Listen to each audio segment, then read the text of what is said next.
Welcome.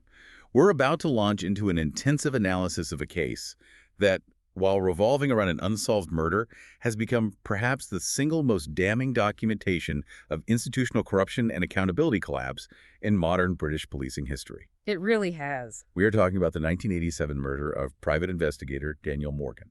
This is a complex narrative, and one that absolutely demands a careful, step-by-step unpacking of the source material you've gathered.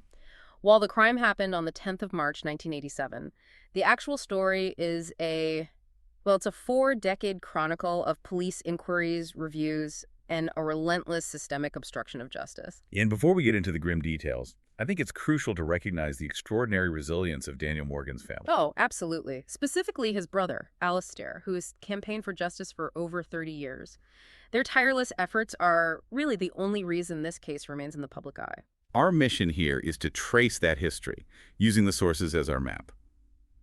We need to conduct a thorough, comprehensive look at the investigation failures, the pervasive role of institutional corruption within the Metropolitan Police, and the truly unsettling links that were later uncovered connecting this murder to the UK media scandal. Exactly.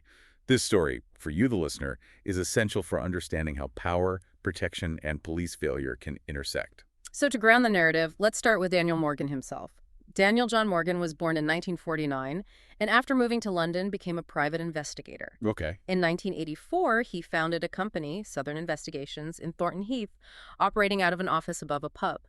His business partner was a man named Jonathan Rees. And what's fascinating and very relevant about Morgan himself, a detail that comes up repeatedly in the sources, is his exceptional memory. Yes, he was known for being able to recall incredibly specific details, like complex car registration numbers. Which suggests he was meticulous. Meticulous, and perhaps sitting on information that others desperately wanted to keep hidden. At 37, he was married with 2 children and was, at the time of his death, involved in an affair.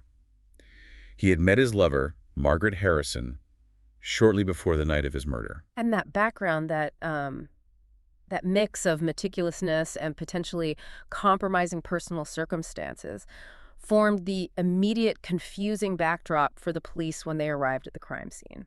Let's turn now to the event itself and the immediate critical fallout in 1987. Okay. On the evening of the 10th of March, Morgan was having a drink with his business partner, Jonathan Rees, at the Golden Lion pub in Sydenham. Later that night, Morgan's body was discovered in the pub car park next to his car. He was killed by blunt force trauma. He had been struck with an axe. Immediately, the central focus of the initial investigation fell on Jonathan Rees, the business partner. As he was the last known person to have seen Morgan alive. Exactly. And this is where the story immediately twists into the realm of institutional failure. Within hours, the initial investigation, Morgan 1, was catastrophically compromised. It was. Detective Sergeant Sid Fillery, who was based at Catford Police Station and was assigned to the case, had a massive, undisclosed conflict of interest. Right. Fillery failed to disclose to his superiors that he had been working unofficially, meaning illegally and secretively, for Southern Investigations. For the very company co-owned by the victim and the primary suspect. Correct. The very same company. Let's just stop there for a moment. This isn't just a minor oversight. This is a serving police officer actively involved, off the books, with a private detective agency. An agency that deals in sensitive information, often gathered through, shall we say, ethically and legally dubious means. So how does this conflict of interest not result in the immediate nullification of the entire investigation? It should have. It absolutely should have. But the failure to disclose meant Fillery was not only part of the investigation team. He was in a position to shape it. To shape it, steer it, and potentially sabotage the evidence flow from day one. You have to understand the dynamic here. Southern Investigations was likely already a hub of criminal activity. Such potentially drug trafficking, robbery, leveraging confidential information. If Fillery was unofficially on the payroll, he was helping to protect that enterprise. And arrests were made quite quickly, weren't they? They were. By April 1987, 6 people were arrested, including Rees, Fillery himself, and 2 brothers associated with Rees, Glenn, and Gary Vian. But they were all released without charge. All of them. Which indicates that the initial inquiry was already too tainted to secure a prosecution. But the allegations quickly escalated far beyond just suspicion. At the inquest into Morgan's death in April 1988, some explosive claims surfaced. They did. They came from a man named Kevin Lennon, who was an accountant at Southern Investigations. And what did he allege? Lennon's testimony was shocking. He alleged that Reese, following intense disagreements with Morgan likely over the direction or, the financial activities of the company, Okay. he alleged that Reese had confided in him that officers at Catford Police Station who were close friends of Reese were going to murder Morgan or arrange for the murder to take place.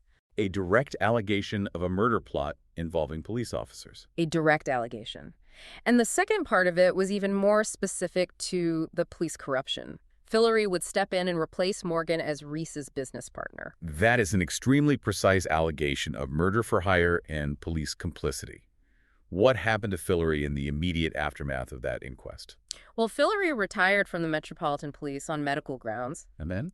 And, fitting the allegation exactly, Fillory did join Southern Investigations as Reese's new partner, replacing the murdered Daniel Morgan. The sheer audacity of that move is just staggering. It is. It speaks volumes about the perceived invincibility of those involved. And what's more, other witnesses at the time alleged that Fillory actively tampered with evidence and attempted to interfere with witness statements during that initial police inquiry. So the sources make it clear that the initial investigation wasn't just compromised. It was actively sabotaged. Sabotaged by the very officer who was meant to be solving the crime. And to complicate this environment of deep-seated corruption further, the sources mention another related, suspicious death in 1987, the mysterious suicide of Detective Constable Alan Taffy Holmes. Holmes was an acquaintance of Morgan, and there were allegations that the two had been collaborating to unveil information about police corruption. Which is true, puts Morgan's murder in an even more dangerous light. It does.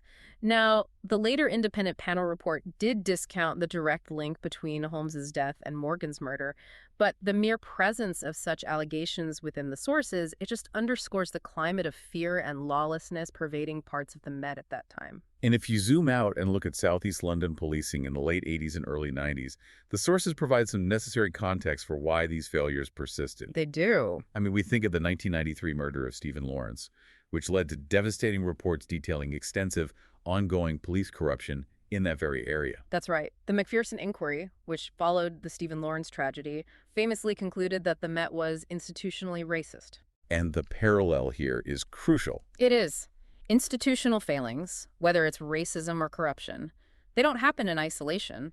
The environment was ripe for officers like Fillory to operate with impunity, knowing the system lacked the internal controls or, frankly, the political will to genuinely police itself. Which is why the Morgan case was destined to fail repeatedly over the next decade and a half. Exactly. And that brings us to the next phase, the incredibly frustrating, years-long period from 1988 to 2003, defined by stalled investigations and attempts to restart the process. The core takeaway from this period is the constant cycle.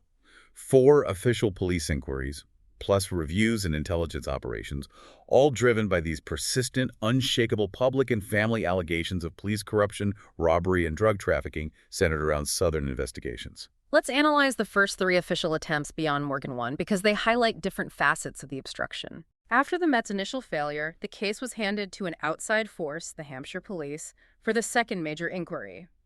This was conducted alongside the Police Complaints Authority, or PCA, between 1988 and 1989. So this was supposed to provide a neutral external assessment. What was the outcome? Well, initially, Rees and another man were charged with murder. However, those charges were swiftly dropped due to a lack of evidence. Again. But the truly incredible, almost Kafkaesque finding came in the 1989 report to the PCA. Go on. Despite the open allegations at the inquest, despite Fillory's immediate and suspicious change of employment, the Hampshire report claimed to have found no evidence whatsoever of police involvement in the murder. That statement, no evidence whatsoever, is staggering in retrospect given everything we now know about Sid Fillory. It's unbelievable. That finding effectively rubber-stamped Fillory's retirement. It exonerated the Met's initial conduct, and it allowed the corrupt business at Southern Investigations to just continue unimpeded. It was a massive institutional failure of sight, or perhaps willful blindness. A monumental cover-up, whether by intent or just gross incompetence. And that failure paved the way for the next phase. In 1998, recognizing the persistent rumors, the Met launched a secret intelligence gathering operation codenamed Operation Nigeria. Which later became known as Two Bridges. That's right. This was an acknowledgement, finally, that the 1989 report had been fundamentally flawed. And what were the key activities of this intelligence operation?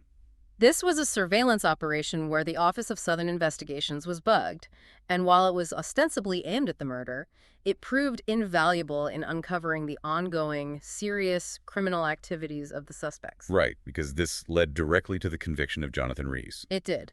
In December of 2000, Rees was convicted and sentenced to 7 years in prison for conspiring to pervert the course of justice. And what was that for, specifically? He was for collaborating with others to plant cocaine on an innocent woman during a child custody dispute.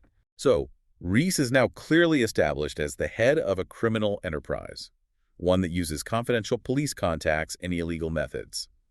That should have provided the leverage needed to revisit the murder, right? It should have, but the corruption remained a powerful barrier. When the Morgan family requested disclosure of that highly problematic 1989 Hampshire report after Rees's conviction, the Met Deputy Assistant Commissioner, Roy Clark, imposed extremely restrictive conditions on what they could see. So this pattern of information restriction, this institutional reluctance to reveal past failures, is a core theme of the case. It absolutely is. I mean, the question remains, why were they protecting the content of a report that had supposedly cleared them? And this led to the fourth official murder inquiry, Abelard 1, or Morgan 2, which ran from 2002 to 2003. Yes, and this was the first serious attempt using modern investigative techniques on the murder suspects. They employed extensive surveillance. What kind of surveillance? The suspects' cars were bugged, Glenn Vian's house was bugged, conversations were recorded, and the sources confirm that this inquiry did obtain evidence that linked a number of individuals directly to the murder. But the result was the same. The result was the same. The Crown Prosecution Service, the CPS, reviewed all the evidence and decided once again that there was still insufficient evidence to bring charges. After a decade and a half, we have documented criminal activity by the main suspects. We have specific linking evidence to the murder, persistent corruption allegations, yet zero successful prosecutions for the murder itself. This is the definition of a stalled system. It demonstrates the paralyzing effect that initial fundamental corruption can have. If the first investigation, Morgan 1, was so thoroughly compromised by Fillory, then every subsequent piece of evidence is viewed through a lens of potential contamination, police misconduct, or institutional untrustworthiness. And the defense lawyers for the suspects would have a field day with that. They would. They'd challenge the credibility of any material gathered by the Met. The legal system demands fairness, and the Met had, in many ways, forfeited the right to be trusted as a fair provider of evidence. This inherent distrust takes us directly into the fifth and final attempt at justice and its dramatic, devastating collapse between 2006 and 2011. The gravity of the Met's failings finally became undeniable. Yes. The Metropolitan Police Commissioner at the time, Sir Ian Blair, publicly declared that the original 1987 inquiry involving Fillory was officially compromised. Which was years overdue. Years overdue. But that public admission paved the way for the launch of the fifth inquiry, Abelard 2, which operated in secret for 2 years before becoming public. And leading this new, supposedly clean slate investigation was Detective Superintendent David Cook. His leadership marked a clear shift in tone and strategy. Cook was highly critical of the decades of failure. He publicly stated that the murder was one of the worst-kept secrets in Southeast London. Let's just think about that statement for a moment. It implies that the guilty party or parties were widely known. Widely known within a certain criminal and perhaps policing circle, but the official apparatus had simply refused or failed to act on it. And Cook also actively challenged attempts to disparage Daniel Morgan's character. He did. He pushed back against rumors of drug involvement or client affairs, and he identified the main suspects clearly as white Anglo-Saxons, thereby focusing the inquiry away from any potential red herrings. This change in approach generated a fleeting moment of hope. Daniel Morgan's brother, Alastair, who had been the Met's fiercest and most persistent critic for decades, he actually expressed confidence in Cook. He did. And this led to significant activity. Rees, Fillory, the Vian brothers, and a builder named James Cook were all arrested again. Fillory was also facing charges of attempting to pervert the course of justice. The ensuing trial, which began at the Old Bailey in 2009, faced immediate difficulties. It did. The prosecution strategy relied very heavily on evidence from what are known in the UK system as supergrass witnesses. For our listeners who may not be familiar with that term, can you explain what a supergrass is and why reliance on them is inherently risky in a corruption case? Certainly. A supergrass is essentially a criminal who agrees to give evidence against their former associates or co-conspirators. Right, in exchange for a lighter sentence. In exchange for either immunity from prosecution or a significantly reduced sentence. And while they can provide crucial insider information, their testimony is always viewed with intense suspicion because they have an enormous personal incentive to lie or embellish details. They are, by definition, unreliable narrators. Exactly. And in a case already steeped in allegations of police misconduct, using supergrass witnesses gives the defense immediate grounds to argue collusion or manipulation. And that risk proved fatal to the entire prosecution. The trial became a procedural nightmare, dragging on for months before it even reached the core arguments. The unraveling was dramatic and highly consequential. In February 2010, the judge dismissed one key supergrass witness, and a stay of prosecution was ordered for Fillory. Okay. By November 2010, a second supergrass witness was dismissed, and the builder, James Cook, was discharged from the proceedings. The core evidence was just eroding so quickly. But the final blow, the one that proved the Met had not learned a single lesson about disclosure or professional conduct, came in January 2011. Absolutely. The third supergrass witness was dismissed, and the reason. It was revealed that the police had fundamentally failed to disclose to the defense that this witness was, in fact, a registered police informant. That goes far beyond a procedural error. It does. It suggested either gross institutional negligence or worse, a deliberate attempt to conceal information that would critically damage the credibility of their key witness. And this systematic failure to disclose essential material meant the prosecution could not possibly guarantee the defendant's right to a fair trial. So the legal machinery just ground to a halt. In March 2011, the then Director of Public Prosecutions, a certain Sir Keir Starmer, had no choice but to abandon the case entirely. And Rees and the Varians were formally acquitted. That's right. The entire investigation, decades of work, millions of pounds spent collapsed before the evidence had even been fully presented to a jury. The judge, Mr. Justice Madison, acknowledged the failure, didn't he? He did. He stated that the police had had ample grounds to justify the arrest and prosecution of the defendants, which confirms the evidence was there. Right. But the procedural failures, specifically the disclosure issues, were so severe that the case could not stand. The prosecution's ability to conduct a fair trial was utterly compromised by the actions and inactions of the police. And speaking of the scale of the failure, we need to focus on the administrative chaos that was revealed. Across the 5 inquiries, roughly 750,000 documents 750,000 had been accumulated. And crucially, almost none of them were computerized. They were physical files. The sheer volume is terrifying, and the key legal obligation here is disclosure. In any criminal case, the state must disclose to the defense all material that could reasonably undermine the prosecution's case or assist the defense's case, even if that evidence is damaging to the police. So managing 750,000 non-computerized documents in a case defined by police corruption is a nightmare scenario. It is. But here's the most shocking detail: the physical proof of administrative incompetence, or perhaps obstruction. In March 2011, after the case had already been abandoned and the defendants acquitted, Yes. 4 additional crates of material were discovered, material that had never been disclosed to the defense. 4 crates. This wasn't a single document misfiled. This is a literal cache of undisclosed material found sitting somewhere after the entire legal process had been sacrificed due to disclosure failure. It was, and this discovery, following earlier incidents of documents being mislaid and found only by chance, forced the Crown Prosecution Service to make an unprecedented admission. And that admission, through Nicholas Hilliard QC, was devastating. It was. He said the police could no longer be relied upon to ensure access to necessary documentation. When the investigating agency cannot guarantee it has handed over all relevant material, the foundation of the case dissolves. The institutional competence of the Metropolitan Police was officially declared bankrupt in the eyes of the justice system. And this systemic failure led to an immediate official apology. Detective Chief Superintendent Hamish Campbell, the senior homicide officer, admitted to the Morgan family. It is quite apparent that police corruption was a debilitating factor in that investigation. That's an admission of guilt for the investigative failure, if not for the corruption itself. It is. But despite the apology, the family's response was understandably harsh. They noted that their 24-year campaign had met stubborn obstruction and worse at the highest levels of the Metropolitan Police, alongside an utterly ineffective police complaints system. The apology provided little comfort after a lifetime of battling institutional self-protection. Now, we shift, because the story doesn't end with the acquittals.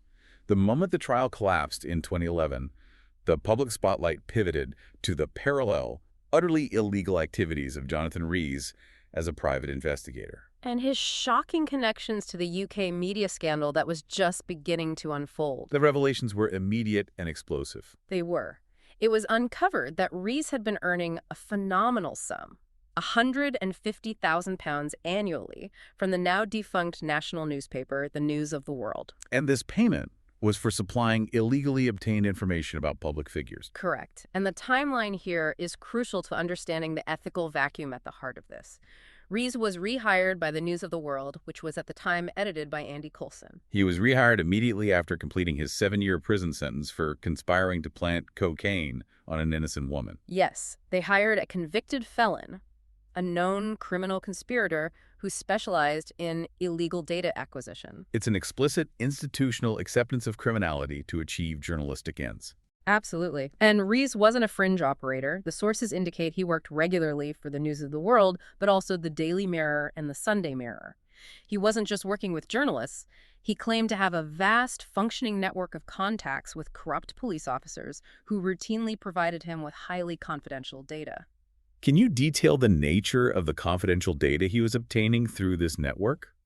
This is where the corruption moves from homicide investigation failure to a national security risk. It is. The information included bank account details, private telephone records, and car registration details.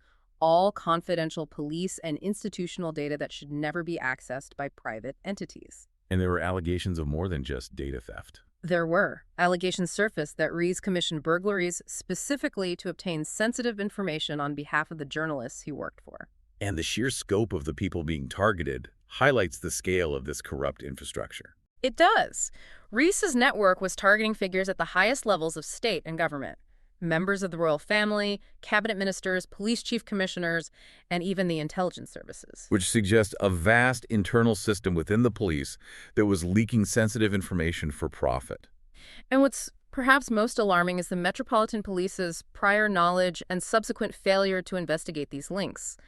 Back in 2006, when the voicemail interception scandal phone hacking first broke, the Met accepted the News of the World's explanation that its royal correspondent, Clive Goodman, had acted alone. Despite the clear, detailed evidence that Rees was engaged in widespread illegal activity involving multiple corrupt police contacts. Exactly. So the police had detailed evidence of Rees's illegal network, but consciously chose not to pursue it during the initial hacking inquiry. That's right. They chose not to interview other News of the World journalists or executives, and they crucially did not seek court orders to access the paper's internal records, which would have confirmed the scale of Rees's corrupt operation. This decision to look away allowed the systemic criminality connecting the police and the media to continue virtually unchallenged for years. The sources, particularly The Guardian, highlight the gravity of Rees's actions, describing them as a devastating pattern of illegal behavior that far exceeded that of other investigators working for News Corporation. He wasn't an outlier. He was the center of a corrupt ecosystem. And this leads to another crucial question raised by the sources.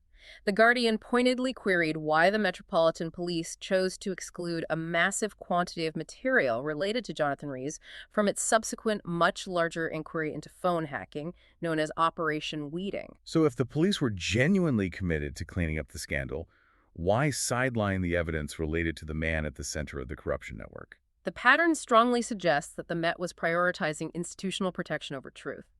They minimized the scale of the corruption and chose not to pursue threads that would inevitably lead back to their own serving or recently retired officers. The connection between Rees, the unsolved Morgan murder, and the national media scandal is the ultimate proof that the institutional corruption was deep, wide, and protected at multiple levels. And the inability of the police to confront that corruption at the intersection of private investigation, organized crime, and national media, therefore, necessitated the final external reckoning. Which brings us to the final section, the definitive confirmation of institutional corruption.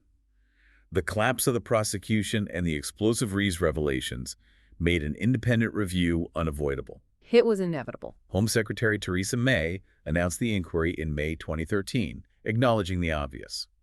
There was no likelihood of any successful prosecutions being brought in the foreseeable future. The goal was simply to shine a light on what happened. And this evolved into the Daniel Morgan Independent Panel, or DMIP. It's also worth noting that the deeper Mark Ellison QC's separate report on the Stephen Lawrence case went in 2014, the more cross-contamination appeared. He noted substantial evidence linking an alleged corrupt police officer to involvement in the Morgan murder, further tightening the painful connection between these two historic failures of the Met. The DMIP process itself was fraught with conflict, particularly regarding the release of its final report in 2021. It was.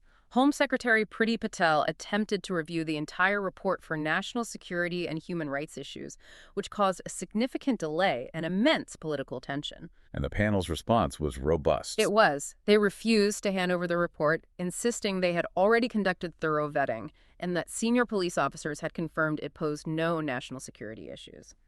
The Morgan family vociferously opposed the political intervention, calling it unnecessary and inconsistent with the panel's independence. And they also voiced suspicions, as noted in the sources, that the delay might have been influenced by Rupert Murdoch's media empire. Yes, given the damning revelations about the news of the world that were expected in the document. When the DMIP report was finally published on the 15th of June 2021, its finding was unambiguous and utterly damning. It was. The panel found that the Metropolitan Police was institutionally corrupt in its handling of the investigation into Daniel Morgan's murder. The panel's conclusion wasn't simply that individuals were corrupt. No, but that the institution itself failed. It found the Met had prioritized protecting its own image and reputation above the pursuit of truth, above accountability, and above the needs of the victim's family. A finding that validated the Morgan family's decades-long claim that they were fighting a system designed to protect itself. Entirely. Following the DMIP report, the Independent Office for Police Conduct, the IOPC, published its assessment in August 2022. And while it found no new avenues for criminal or disciplinary proceedings today, the officers involved had retired or the timeline had passed, it did conclude that Assistant Commissioner John Yates and Commissioner Cressida Dick may have breached professional standards. Which indicates that failures of oversight extended to the absolute highest ranks of the force. And the final, painful legal chapter in this story is the civil litigation that followed the criminal acquittal. Yes, because the murder case collapsed due to the police's own procedural failures. The accused individuals, Rees, the Vian brothers, Fillery, and Cook all launched civil lawsuits against the Metropolitan Police for malicious prosecution. In a final, powerful piece of irony, Rees and the Vian brothers won their malicious prosecution case against the Met in 2019. They received £414,000 in damages.